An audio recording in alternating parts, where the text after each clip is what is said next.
umwanya wo kuramya no guhimbaza. Twatangiye n'ijambo ry'Imana riri muri Zaburi 150 bitubwira ngo duhimbaze Uwiteka kandi dushimire Imana. Rero muri kano kanya tugiye kwinjira mu mwanya w'ijambo ry'Imana, abo twabanye nabo mu mwanya wo kuramya no guhimbaza. Imana ibahe umugisha, abakoreye Imana n'ubutunzi bwabo, abatanze icya cumi n'amaturo. Uwiteka Imana abahe umugisha kandi akomeza abagurira imbago, abagirire neza, kuko ijoro n'amanywa murakora kugira ngo ubwami bw'Imana bwaguke kandi umurimo w'Imana ugire aho ugera. Reka rero twinjire mu ijambo ry'Imana dusenga, dusabe Imana kugira ngo ibane natwe uyu mugoroba. Umwuka w'Imana abe hejuru y'ubuzima bwacu kandi ijambo ry'Imana rigira umumaro hagati muri twebwe. Reka dusenga Imana.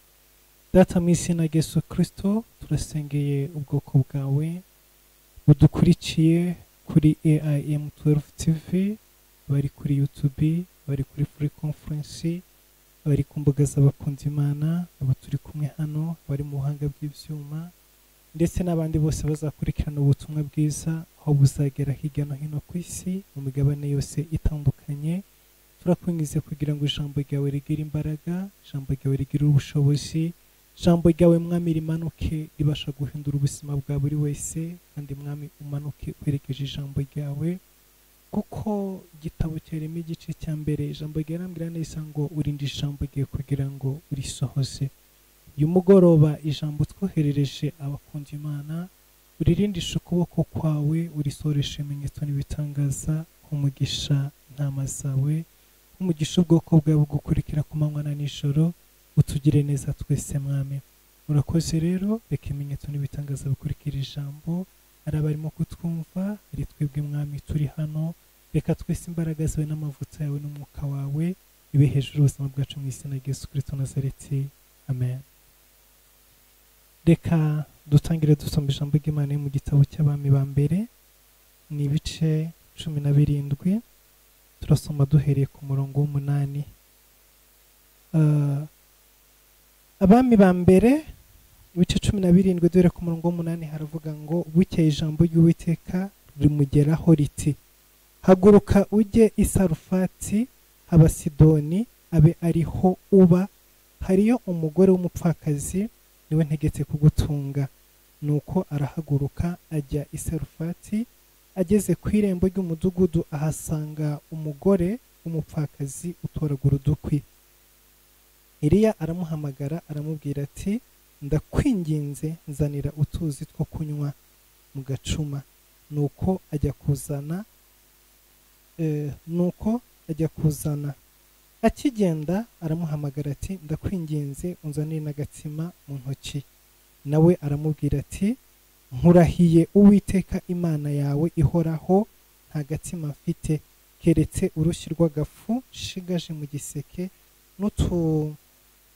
n'uturanguzwa tw'amavuta mu mperezo. Ubu dore ndatoragura udukwi 2 kugira ngo nsubire mu nzu nkivugire n'umwana wanjye ngo tukarye twipfire. Eliya aramubwira ati, witinya, genda ubigenze uko uvuze, ariko banza umvugireho akanjye ukanzanire hano, maze ubone kwivugira n'umwana wawe.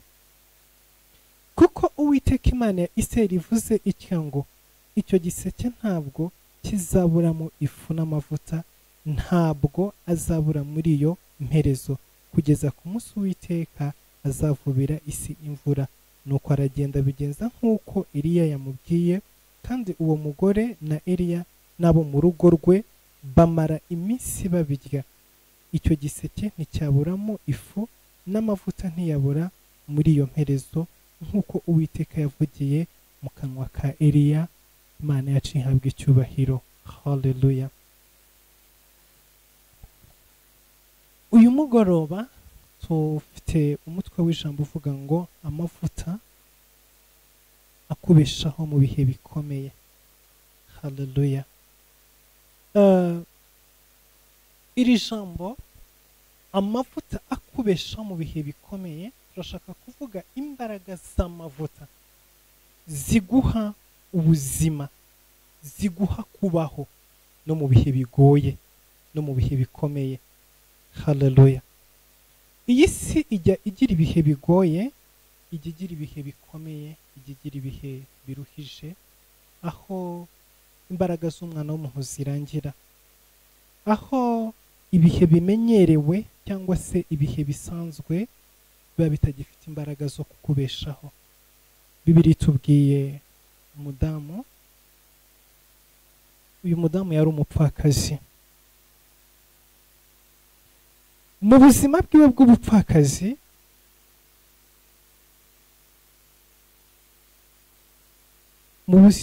bw'ubupfakazi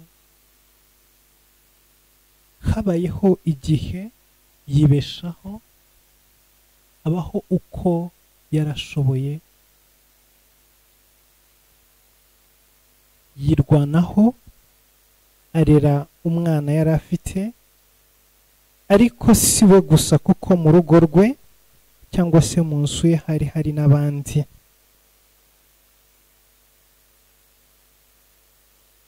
Bibiri ivuga ko yari afite umwana, ariko mu nzu ye hari n'abandi bantu. Bibiri itashimye kuvuga umubare wabo, bibanze ku mwana kuko niwe wari uwiwe. Rero Isirayeli imaze kuva ku Uwiteka, Ahabu amaze kurongora Yezebeli,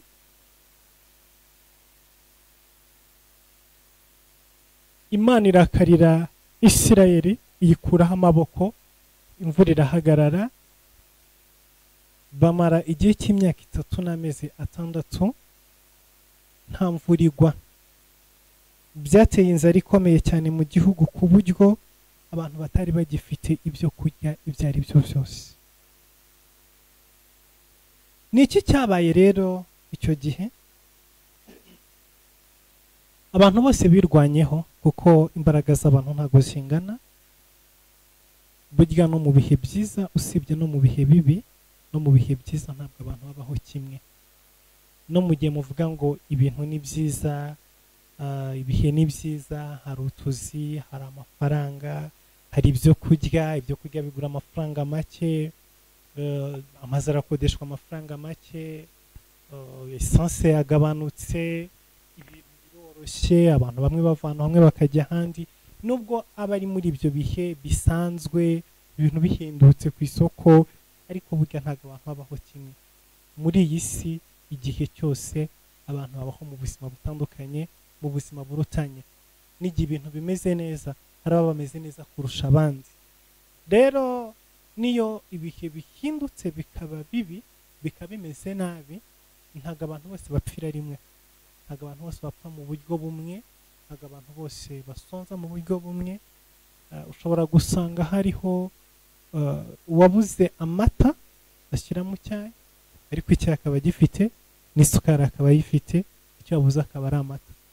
Cyangwa ugasanga wenda afite igikoma, ubuyi abufite mu nzu, ntafite isukari yo kubushyiramo, ariko ashobora kububona. Rero hariho undi we ugera ku rwego rw'uko nta kintu na kimwe aba afite, ugasanga yafu ntayafite, ya sukari ntiyafite, ibintu byose byarangiye.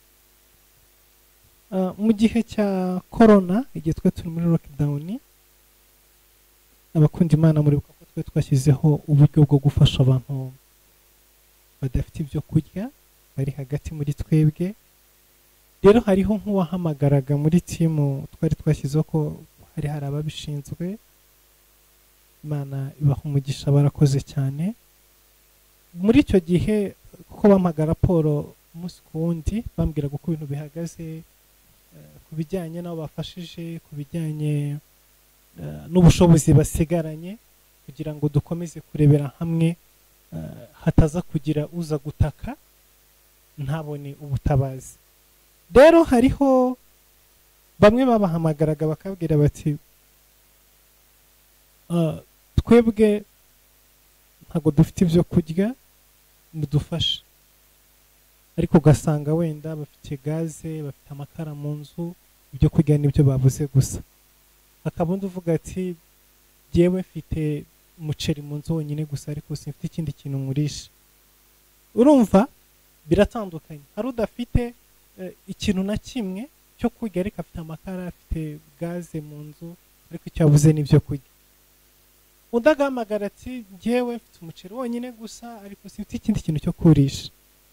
Rero hariho n'abahamagaraga bakavuga ati ari amakara ntayahari, n'amazi mu nzu ntayahari, n'ibyo kurya ntabihari, nta kintu na kimwe, mpagaze uko bana yandemye kandi simbona nuko nshobora kuza kubigenza.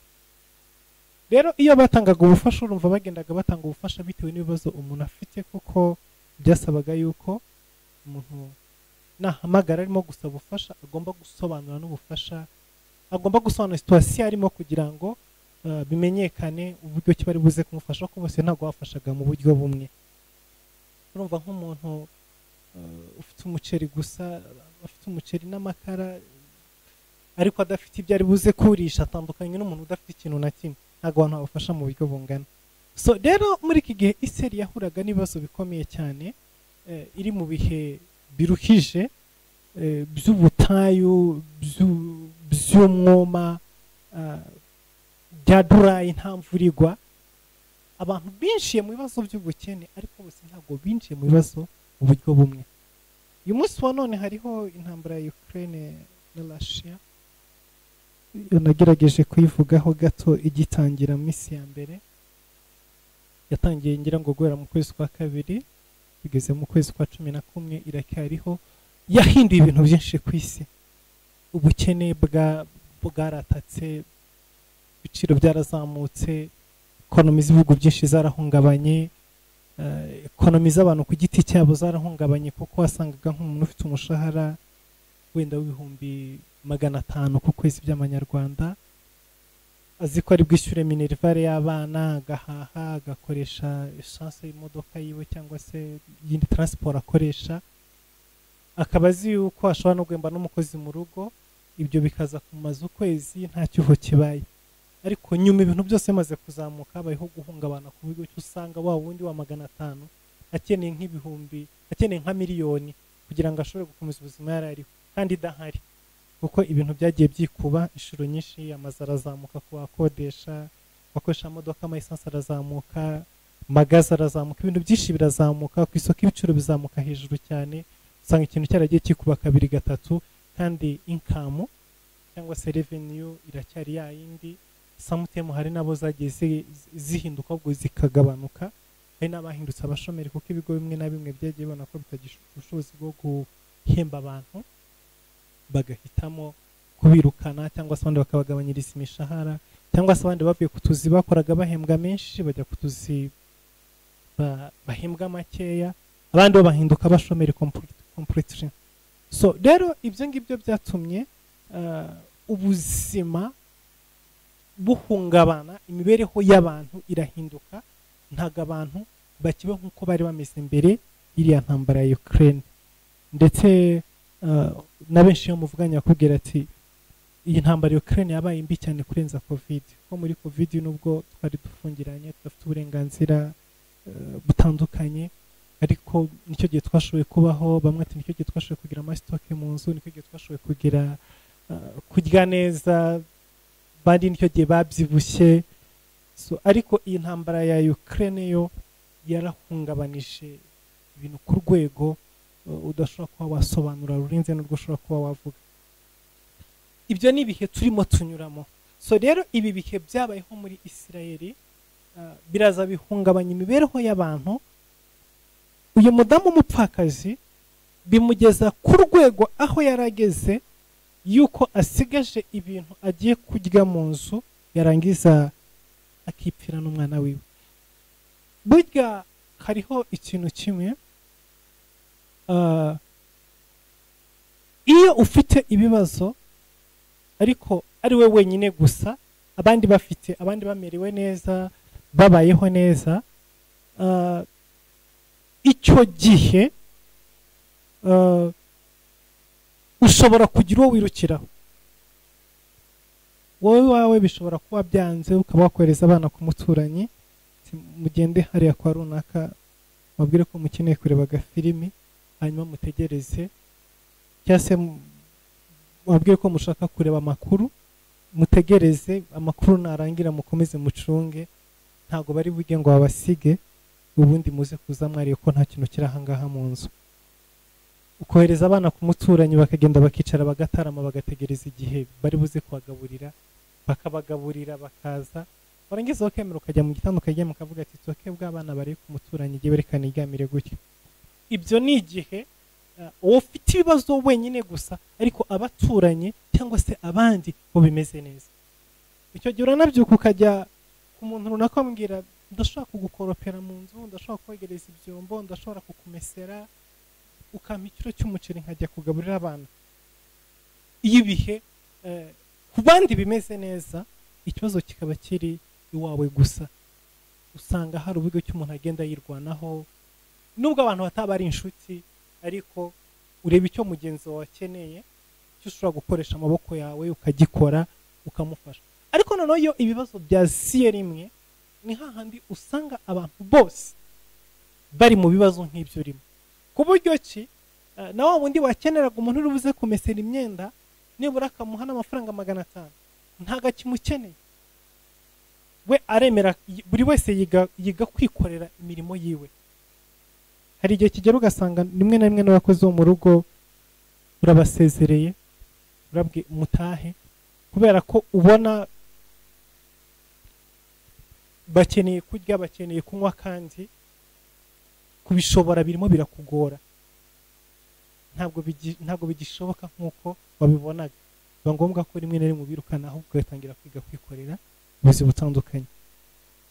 Ibyo rero nibyo byabaye kuri uyu mudamu, kubera ko yisanze afite ikibazo, ariko ntago ari ikibazo kiwe nk'umupfakazi, kuko hari ibibazo yari yarahuye nabyo mu buzima, ariko ibyo bibazo akaba arimo guhura nabyo kuko ari umupfakazi. Ariko abandi bafite abagabo bakaba bameze neza, abandi bafite imiryango bakaba bameze neza, abandi bafite utuzi bakaba bameze neza, abandi bafite amafamiye akomeye bakaba bameze neza. Icyo gihe yashoboraga kwirwana hakiruka nka muri benshi batandukanye, ndetse sometime akagira n'umureba akamugirira impuhwe, akamufasha cyangwa se akamusapotinga kuko azi ikibazo cye. Ariko rero iyo ibibazo biri ahantu hose, biri mu kirere, biri mu nshuti, mu bavandimwe, mu baturanyi, ujya gusanga ugasanga nta buhungiro ufite, kuko uhamagara wese umubwira ikibazo nawe itakubwira ibindi bibazo afite. Uwo ujya kubwira ngo nkorere iki ngiki, n'abakozi yabirukanye barimo arabyikora ko atagishobora kubagaburira. Ibyo ni ibibazo biza bikagwira abantu bose icyarimwe. So iyo rero niyo situation uyu mudamu yarari. Nta muntu n'umwe wari uhari wo kwirukira, wo gutakira, wo gutabaza. Kubera iki? Abantu bose bari mu bibazo, abantu bose bafite inzara, abantu bose bafite ibibazo by'ibyo kurya n'ibyo kunywa, abantu bose bafite ubushomeri, nta kazi gahari, ibintu birakomeye. Urirukira nde? Uratakira nde? Urahamagara nde? Ibyo bibazo biragenda bikafekta guverinoma, kuko n'abaturage ntibasora, barasora batakoze, barasora badafite income. Biragenda bikafekta abashumba, amatorero, nta matura ahari, abantu baratura batariye, baratura baratanga icya 10 batahembwe, ntacyo bakoze, ni abashomeri. Rero agenda ugasanga ibyo bibazo biragiye bikoze kuri buri wese, ku buryo usigara ntawo gutakira, ntawo gutabaza uhari. Mu gihe nta muntu n'umwe uhari utabaza, utakira, n'iki kiba usanga ibibazo ufite Imana wenyine gusa nita kurengera, ahubwo uraza kwipfira n'ibibazo byawe. Rero iki nicyo cyabaye kuri umudamu w'umupfakazi, yisanga mu buzima arimo, mu bibazo arimo, nta muntu n'umwe uhari ushobora kuba wamufasha, ushobora kuba wamusapotinga muri uwo mwanya. Rero cyabaye ni kimwe n'uko yakoze iki? Yaravuze ati icyo ngiye gukora ni kimwe, reka ngende ndebe bisigaye, mbirye n'umwana wanjye, hanyuma ubundi niturangiza twipfire. ni urupfu gusa rwari rutegerejwe, nta kindi. Bari bategereje urupfu rwonyine. Ariko biriya tubwiye ngo hari umugabo witwa Eliya. Turi kuvuga ku mavuta, ku mbaraga z'amavuta mu bihe bikomeye. Uyu mugabo witwa Eliya we yari afite imbaraga zimubeshaho mu bihe bigoye, yari afite imbaraga zimubeshaho mu bihe bikomeye. Hari amavuta yari ku buzima bwiwe yatumaga ashobora kubaho no mu gihe abandi bose ubuzima bwahagaze. Aya mavuta ashoboraga kumujyana ahantu hari umugezi mu gihe igihugu cyose kitagira amazi. Aya mavuta yashoboraga gutuma ibikona bihiga ibyo kurya mu bihugu bya kure. Oh, hallelujah. Eliya we aho yari, nubwo mu gihugu nta byo kurya byari bihari, imbaraga z'amavuta zari ziri hejuru y'ubuzima bwe, zahagurutsaga ibikona zikabikura mu Rwanda zikabyohereza muri Kongo ahari ibyo kurya.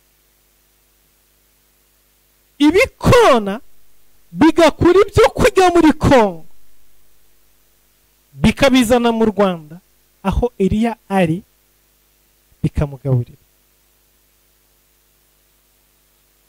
Amavuta yari kuri we yatumaga ibikona bihaguruka bikajya mu Bwongereza, hariyo ubushobozi bw'imibereho, bigafata ibyo kurya bikabikura mu Bwongereza bikabizana mu Rwanda kugaburira Eliya. Aya mavuta yari kuri Eliya yahagurutsaga ibikona bikava muri Australia byikoreye ibyo kurya bikabizana. Oh, hallelujah. Ubundi ubusanzwe indege kwinjira mu kirere cy'igihugu runaka ibisabira uburenganzira.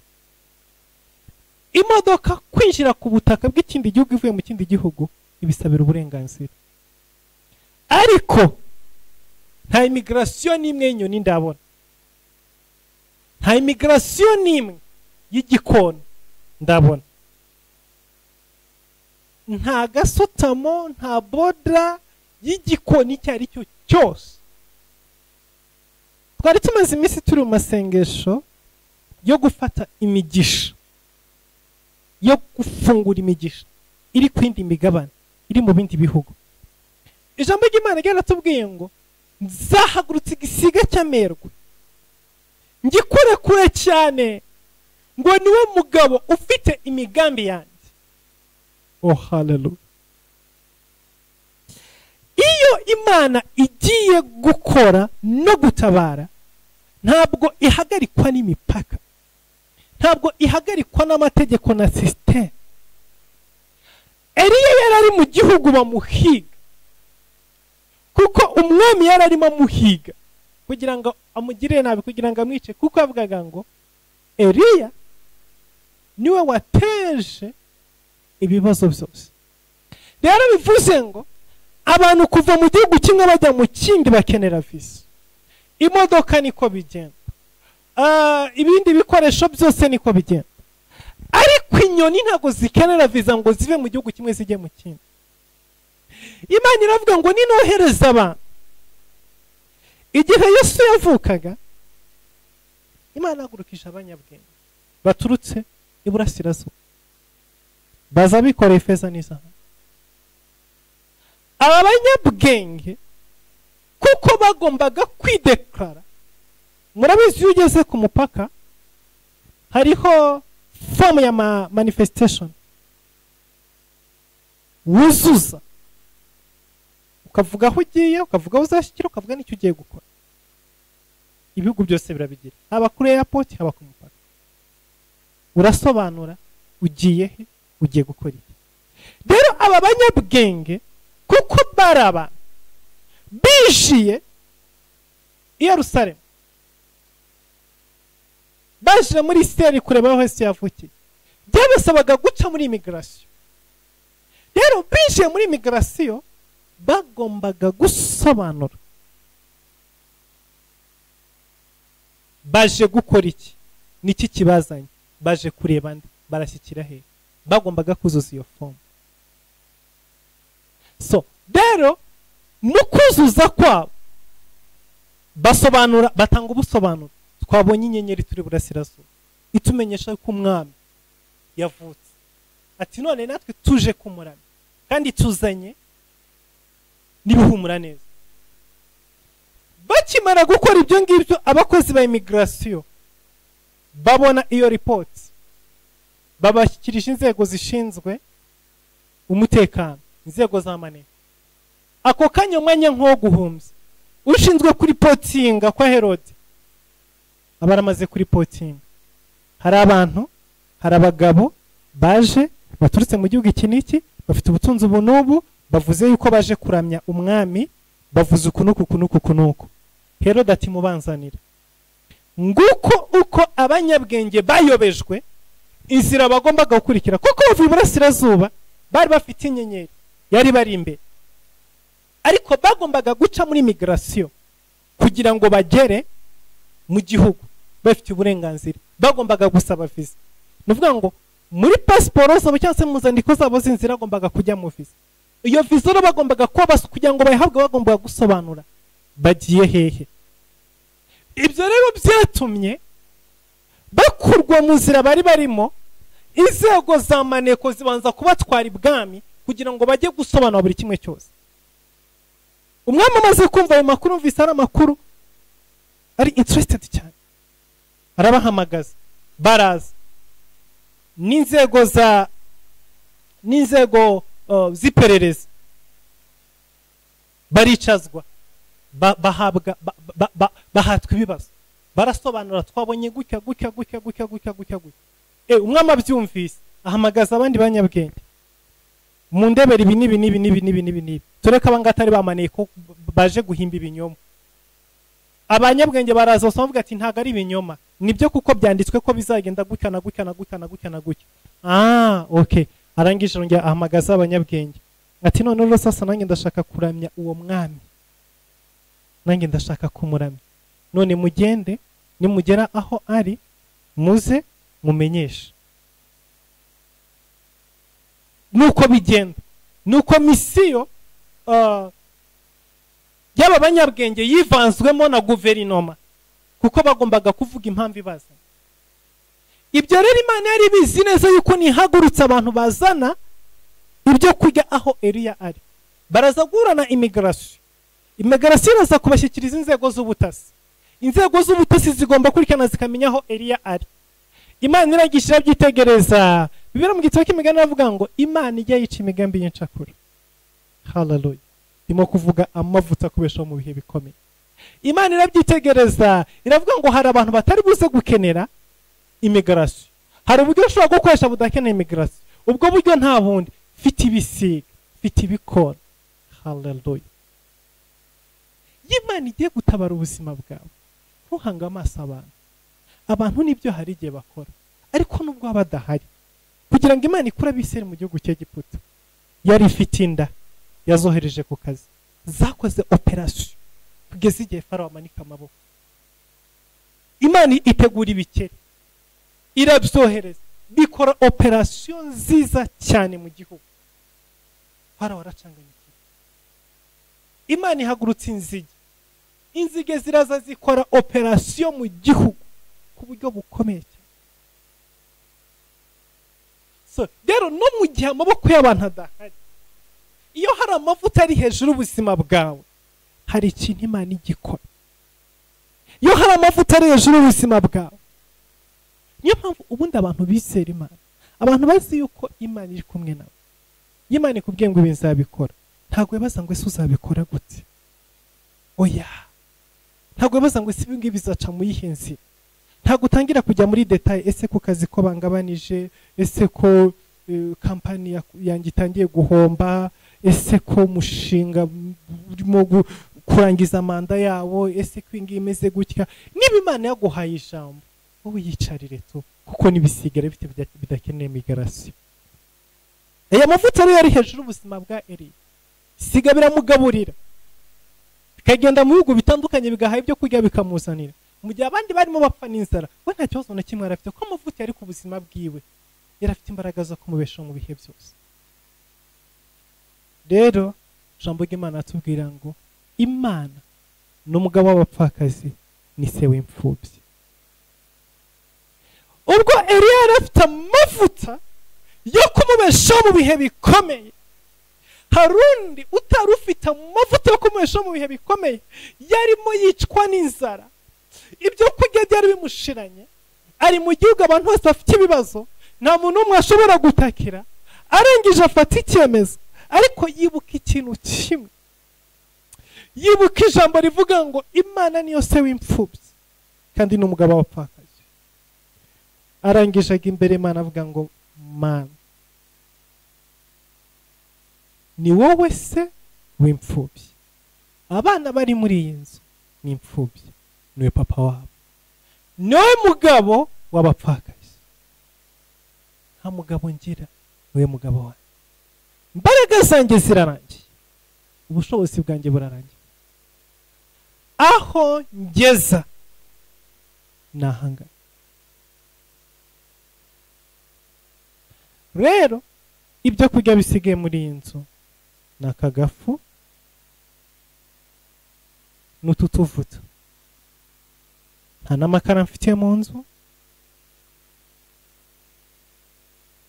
nta n'amakara mfite mu nzu, nta gaze mfite, nta n'inkwi.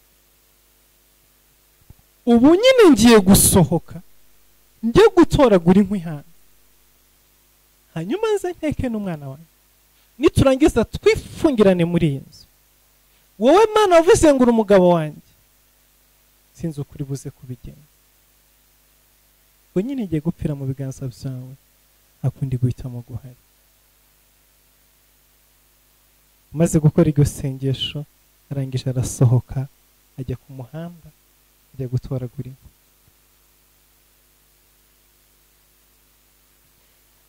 Ageze ku muhanda, Imana iri mu ijuru yumva ijwi rivugira mu gutwi kwayo, ririmo riyibutsa, Mana waravuze ngo niwe mugabo w'abapfakazi, Mana waravuze ngo niwe se w'imfubyi. Iryo jwi rirazamuka ririhuta, riragenda rigera mu ijuru, rigera mu matwi y'Imana. Imana ibyumvise, isanga koko niko yabivuze, isanga hari umwana wayo n'umugore wayo bagiye gupfira mu isi kandi batatse. Irangije yibuka ko hari umuntu yahaye amavuta yo kubaho mu bihe bigoye, yo kubaho mu bihe bikomeye. Mari iramanuka yihuse, isanga Eliya aho yari ari ku kagezi, arambwira ngo hari amavuta ari ku buzima bwawe akwemerera kubaho no mu bihe bigoye. Hallelujah. Hari abantu basizwe amavuta muri iyi si abemerera kubaho no mu bihe bigoye. Abantu bafite aya mavuta, abantu basizwe aya mavuta, baba mu bihe byose, baca mu masasu ntabafata. Abantu bafite aya mavuta yo kubaho no mu bihe bikomeye, inzara iratera igahitana abandi, bo bagasigara abandi.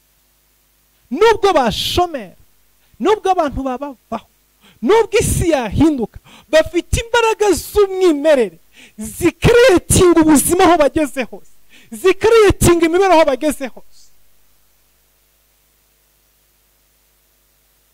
Hari amavuta ari hejuru ubuzima bwabo akominikana n'imigisha y'Imana mu nzira zose, iburyo n'ibumoso. Aba ntibakangwa n'ibihe, aba ntibakangwa n'impinduka z'ibihe, aba ntibahagarikwa n'ibihugu.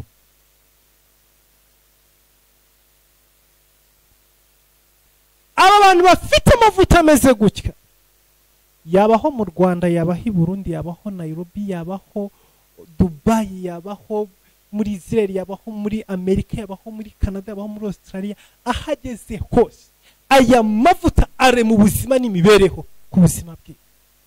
Ntago akangwa n'ibi, ntago ahagarikwa n'amamigration. Oya, aya mavuta ari ku buzima bwa Eliya. Uyu mugoroba ndagushengera ngo amavuta aze hejuru y'ubuzima bwawe, cyangwa se Imana ikwasosiye n'umuntu ufite aya mavuta. Hallelujah. Aya mavuta iyo ari hejuru y'ubuzima bwawe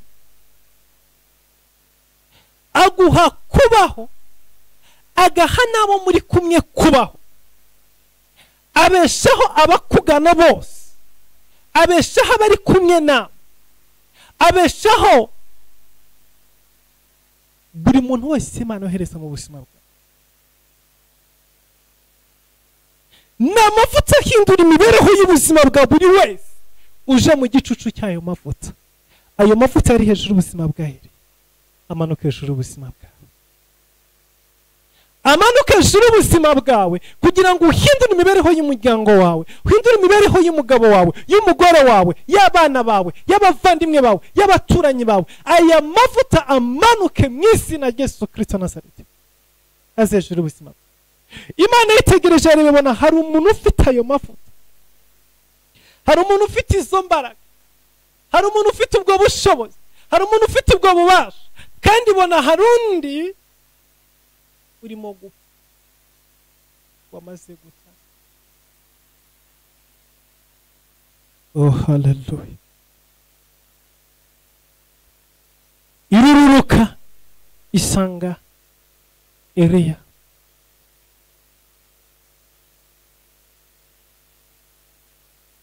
Aho yarari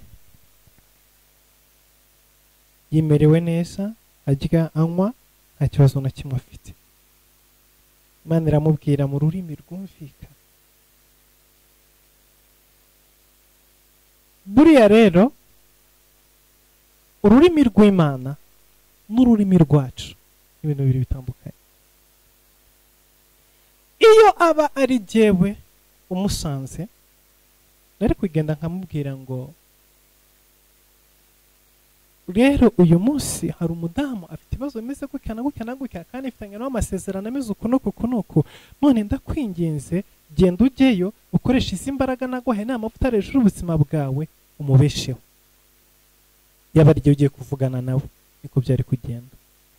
Ariko Imana kuko ari umukozi w'umuhanga, kuko ifite uburyo kivuga bitandukanye n'uko twebwe tuvuga, ifite uko yumva bitandukanye n'uko twumva, ifite uko ireba bitandukanye n'uko tureba, yaraje iramusanga mu bumana bwayo n'ubwenge bwayo n'ubuhanga bwayo, iramubwira ngo hari umudamu nategetse kugutunga.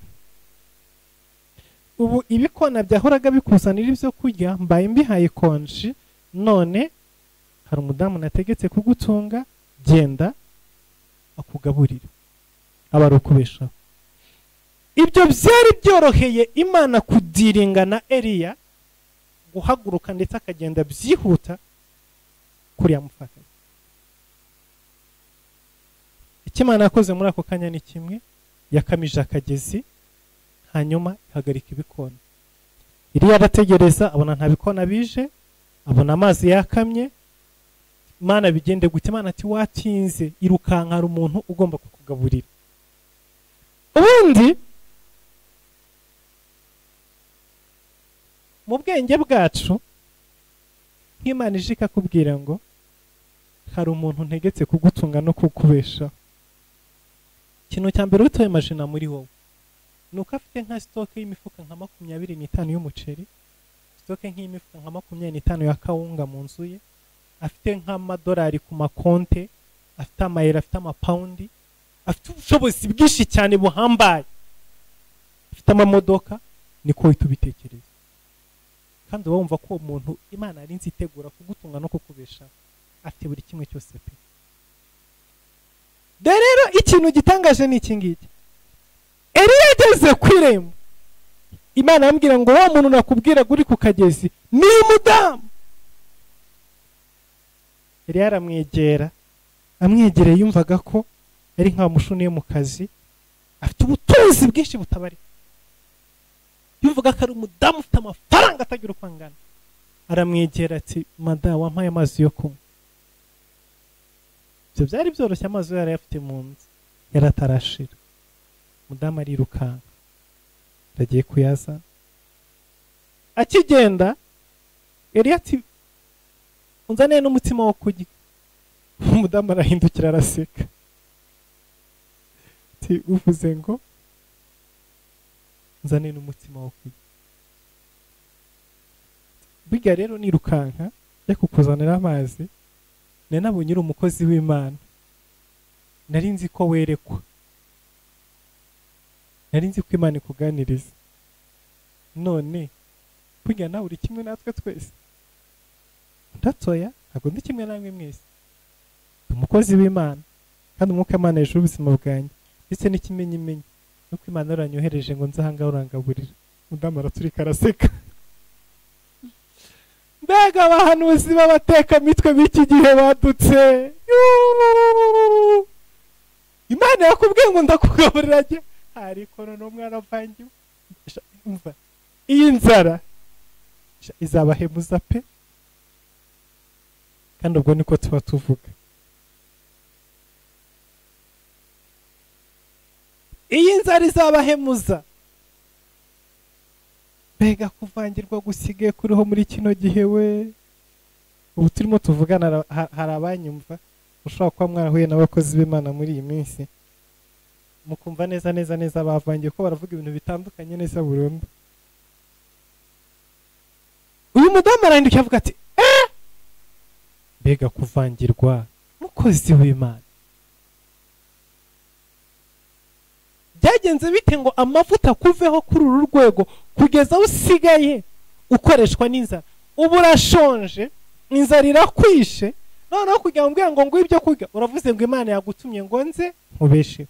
Ngira ikizi, iyo aba ufite amaso y'umwuka ukabureba, wari kuba umenye yuko mfite agafu kari ku rushyi n'utuvuta tw'uturanguzwa.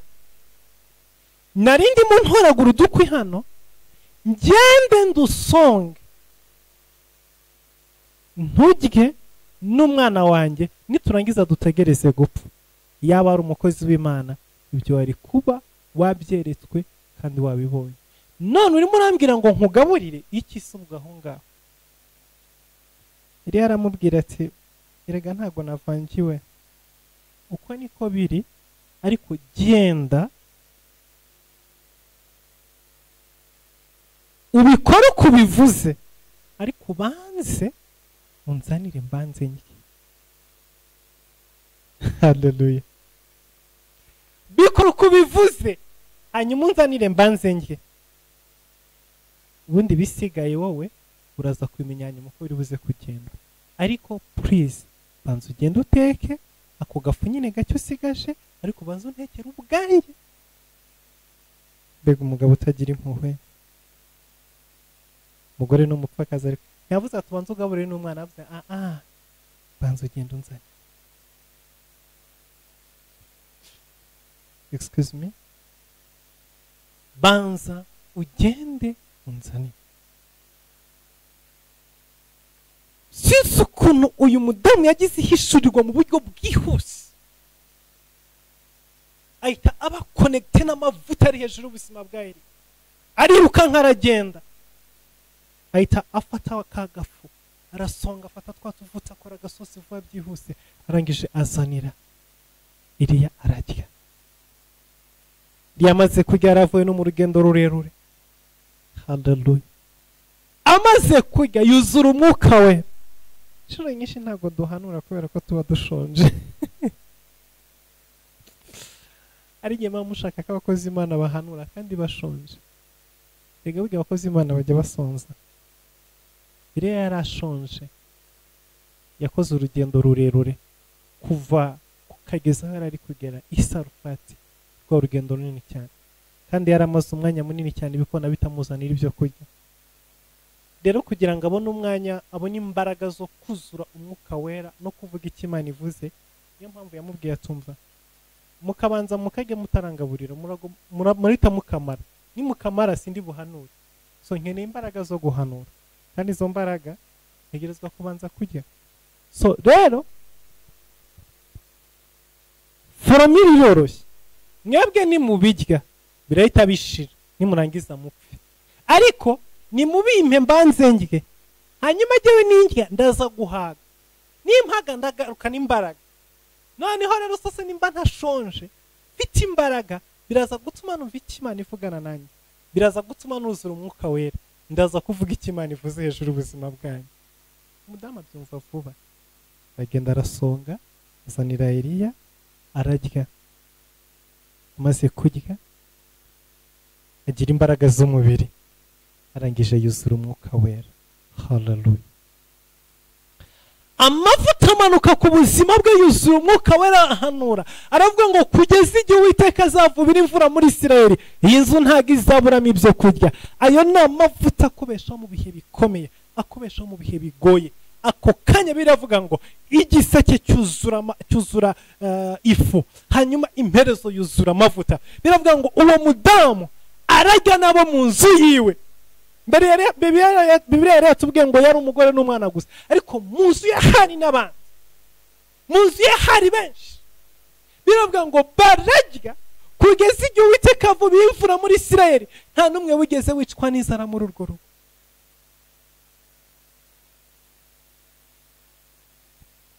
Inshuro nyinshi twicwa n'inzara kuko twibanze imbere ntitubanze Imana imbere. Uyu mudamu ikintu yakoze yashyize Imana imbere. Amavuta ari ku buzima bwa Eliya yayashyize imbere, yatangije Imana, hanyuma amavuta aramanuka mu buzima bwe, amavuta aramanuka mu rugo rwe. Iyo wamaze guhishurirwa iri banga, haleluya, ubibira mariage nta na fiance ugira. Abantu bamenye iri banga, ubibira umwana utaranasa, nta n'icyizere nta n'ibyiringiro bihari. Ubibira urugendo utagira na pasiporo. Abantu bamaze kumenya imbaraga z'amavuta zibeshaho no mu bihe bigoye, zibeshaho no mu bihe bikomeye, zikingura imiryango mu nzira nyinshi zitandukanye. Ntago batinya gusonga ubugari ngo bagaburire Eliya mu gihe nta yindi ifi isigaye inyuma, kuko bazi ko imbaraga z'amavuta zibasha kubesha abantu mu bihe bikomeye, zibasha kubesha abantu mu bihe bigoye. Imbaraga z'amavuta, oh haleluya, zibasha kurema ikintu kitariho kikabaho. Imbaraga z'amavuta, abantu basiribanga ntibatinya ko igihe amavuta yamanutse. Aburahamu abibonye gutyo, abagabo babiri bishiye mu rugo rwiwe, arangije afata ikimasa kiwe cyiza aracibagaburira kubw'urubyaro rwiwe, umugore washaje. Uwo munsi arangije kubikora, barangije kurya no kunywa no guhaga, barangije bamubwira ngo umwaka utaha nk'iki gihe isezerano ryawe risuzura, umugore wawe azasama inda, azabyara umuhungu. Izo ni imbaraga z'amavuta abeshaho mu bihe bigoye. Aya mavuta atuma ingumbe zibyara, aya mavuta atuma abakecuru basama bakabyara bageze mu myaka 90. Amavuta atuma ibyo kurya bibaho mu nzu, mu gihe hari agafu ko kurya rimwe gusa abantu bagapfa. Aya mavuta abeshaho abantu imyaka n'imyaka, aya mavuta abeshaho abantu mu butayu, aya mavuta acingura imiryango, aya mavuta ajyana umuntu ku ishuri adafite se, adafite nyina, adafite uzanyishyurira, akiga akarangiza akagraduatinga. Ni amavuta abeshaho mu bihe bigoye. Aya mavuta kwicaza mu kazi, nta n'umwe ugushaka, nta n'umwe ugukunda, bagapanga kukwirukana, bagapanga kukumenesha. Amavuta akakubesha, bakagenda bakagusiga ukazamuka. Aya mavuta akubeshaho umushomeri utagira akazi, utagira epfo na ruguru. Oh ramande rebo sekere mosteni, ndavuga amavuta akubeshaho mu bihe bigoye, amavuta akubeshaho mu bihe bikomeye, aya mavuta atunga urugo, umugabo nta kazi agira, hakora umugore wenyine, abana bakiga, bakambara, bakivuza, bakabaho, bakishyura inzu, bakishyura umukozi, hakora umuntu umwe wenyine gusa mu rugo. Aya ni amavuta abesha abantu mu bihe bikomeye. Uyu mugoroba ndasenze ngo amanuke hejuru y'ubuzima bwawe. Uyu mugoroba ndasenze ngo agendere urugo rwawe. Uyu mugoroba ndasenze ngo agendere umuryango wawe. Ndasenze ngo aya mavuta akumanukire, aya mavuta agere mu nzira aho zitari. Oh haleluya. Amavuta arema connection, amavuta atuma abantu bakwibuka, amavuta atuma imiryango imwe ifungwa indi igafungurwa ku bwawe. Aya mavuta yahageze, abicaye muri comfortable zone, imigezi irakama, ibikona bigahagarara kugira ngo ubuzima bwawe bwibukwe. Imana ikagukonekita nayo, Imana ikaguhuza nayo. Oh haleluya. Isengesho ry'uyu mupfakazi ryaragiye rikora ku Mana. Imana iritegereza irareba, iravuga ngo hari amavuta agomba kwinjira mu buzima bwawe kugira ngo ukomeze ibeho no muri bino bihe, kugira ngo urugendo rwawe rukomeze, kugira ngo udapfa. Urabona urupfu imbere yawe ariko nturi bupfe. Hari amavuta ngiye gukonekita n'imibereho yawe. Uyu mugoroba ndasenze ngo Imana igukonekite n'aya mavuta, Imana iguhuze n'aya mavuta, iyashyire ku buzima bwawe, iyashyire mu nzira zawe, kuko azakubeshaho no mu bihe bigoye.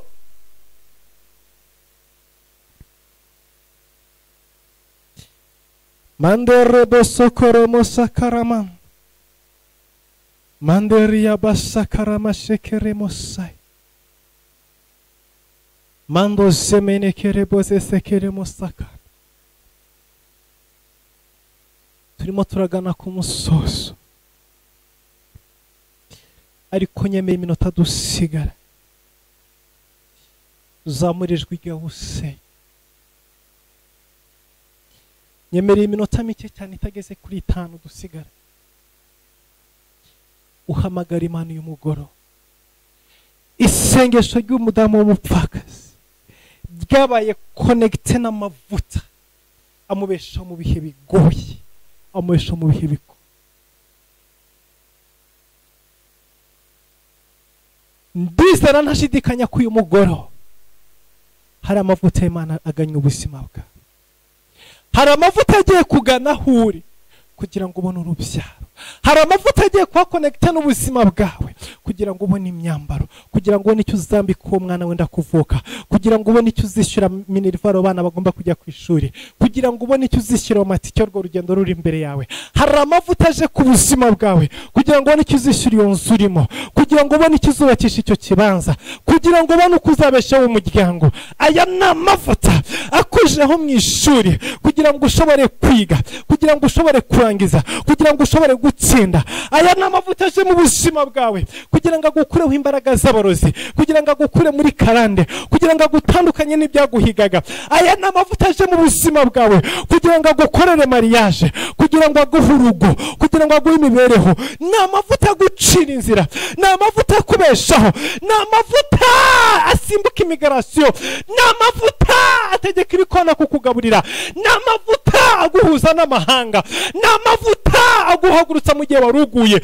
ni amavuta agusubizamo imbaraga mu gihe warucitse intege, ni amavuta aguha inshuti z'umumaro, ni amavuta manderebo sekere mosai.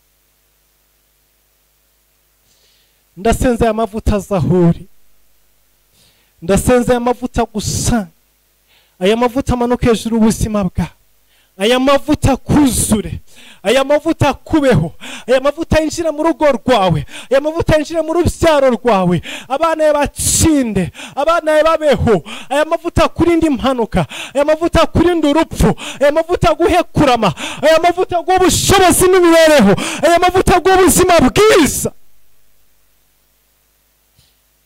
Mandere dosekere musai. Senga uhamagara amavuta y'Imana hejuru y'ubuzima bwawe. Senga Imana iguhuze n'umuntu ukwiriye. Senga Imana ikuzanire Eliya wawe. Senga Imana izane Eliya mu buzima bwawe. utuma utazongera gusabiriza, utuma utazongera kwambara ubusa, utuma utazongera kuburara, utuma utazongera kubaho nabi, utuma utazongera gutakaza ibyiringiro. Mandere bosekere mosaine ntagarariya gusa. Imana yakuzana n'abamarayika, Imana yazana abatuma ubugumba bwawe burangira, Imana yazana abatuma amashuri yawe agira agaciro, ubuzima bwawe bugira agaciro, imibereho yawe igira agaciro, igikundiro cyawe kigaruka. Acira mandere bosekere mosaine, acira amavuta mandere bosekere mosaine muri ibi hakubesheho, muri ibi hakubesheho, muri ibi hagutambutse, muri icyo gihugu urimo, kuri uwo mugabane uriho, muri ako kazi urimo, muri uwo muryango urimo. Aya mavuta akubeshe, aya mavuta atsinda abarozi, aya mavuta agutsindire karande, aya mavuta atsinde ibyarwanyaga n'ubuzima bwawe. Ndagusengeye wakira amavuta y'Imana hejuru ubuzima, akureho indwara zose, akureho inyatsi, akureho ubukene, akureho agahinda, akureho ingorane, akureho kwiheba. Wabonaga urupfu imbere yawe, ariko amavuta ninjire mu buzima bwawe ubona ubuzima. Wabonaga ubukene, nutangira ubona ubukire. Wabonaga ko birangiye, nubone ko bitangiye. Wabonaga ko nta byiringiro bihari, aya mavuta natuma utangira kubona ibyiringiro. Aya mavuta ninjire mu buzima bwawe, aguhe guhaguruka, aguhe gukorera Imana, aguhe kugendana n'Imana, aguhe kumva Imana. Mu izina rya Yesu Kristo Nazareti, aya mavuta nakuzeho. Amavuta ari ku buzima bwa Eliya yamuhuje niyo mudamu w'umupfakazi, agakura inzara mu rugo rwiwe, agakura urupfu mu rugo rwiwe. Ntabwo yari inzara gusa, n'urupfu rwari rwaje. Umudamu yararurebaga, ariko amavuta yinjiye mu buzima bwiwe yakuyeho urupfu, aho icyerekezo gishyira ubuzima bwiwe. Niwacire amavuta mu izina rya Yesu, niwacire imbaraga z'Imana mu izina rya Yesu Kristo Nazareti, niwacire amavuta akiza indwara mu buzima bwawe, ahindura imibereho yawe, akubanisha n'abakomeye, agucingurira imiryango, akuriza indege, aguheshe promosiyo, aguheshe amaviza mu izina rya Yesu Kristo, aguheshe gutsinda, aguheshe gukomera muri ayo mahanga, aguheshe ubutunzi mu izina rya Yesu Kristo. Aya mavuta nakubeho n'umuryango wawe n'abawe mu izina rya Yesu Kristo.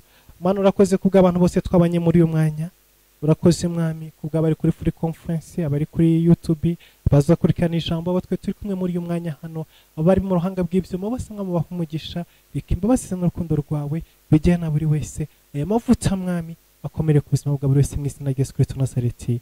Amen. Imana ibahe umugisha.